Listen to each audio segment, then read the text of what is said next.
এক বৃষ্টির সকাল। রান্নাঘর থেকে ভেসে আসছে সর্ষের তেলের ঘ্রাণ। মা একটা বড় মাছের মাথা নিয়ে বাটি থেকে তুলে ধুয়ে নিচ্ছেন।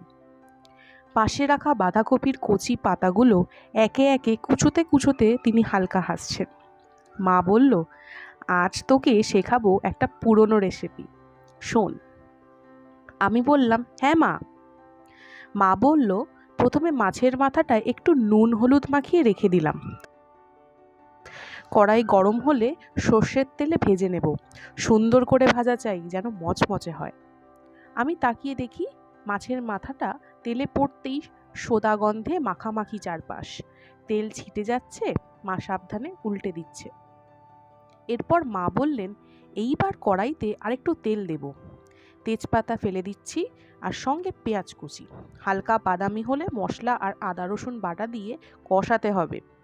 পেঁয়াজ, আদা, রসুন আর মশলার গন্ধে পুরো রান্নাঘর যেন এক মঞ্চ, যেখানে মায়ের রান্নাটাই নাটকের মূল কাহিনী।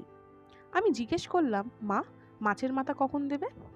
মা বলল, এই তো মশলাটা কষা কষা হয়ে গেলে, টমেটোগুলো একটু সেদ্ধ হয়ে গেলেই মাথাগুলো ভেঙে তার সাথে মাছের তেল দিয়ে কষাতে হবে যতক্ষণ না তেল ছাড়ছে। মা বলল, কষানো হয়ে গেলেই এবার সেই কুচনো সেদ্ধ করা বাঁধাকপি দিয়ে দিচ্ছি। একটু একটু নাড়তে হবে। 10 মিনিট ঢেকে ঢেকে তাতে ধীরে ধীরে সেদ্ধ হবে। সেদ্ধ হয়ে গেলে সব মশলার রস টেনে নেবে। শেষে একটু গরম মশলা ছিটিয়ে ঢাকা দিয়ে রাখবো 2 মিনিট। ব্যাস, রেডি। ঘর জুড়ে তখন একটাই কথা, মা, খিদে পেয়েছে। বাঁধাকপি আর মাছের মাথা এটা শুধু রান্না নয়, এটা ঘরের গল্প, মায়ের হাতের স্মৃতি।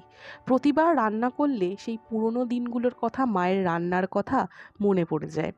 তাই না, বলুন তো?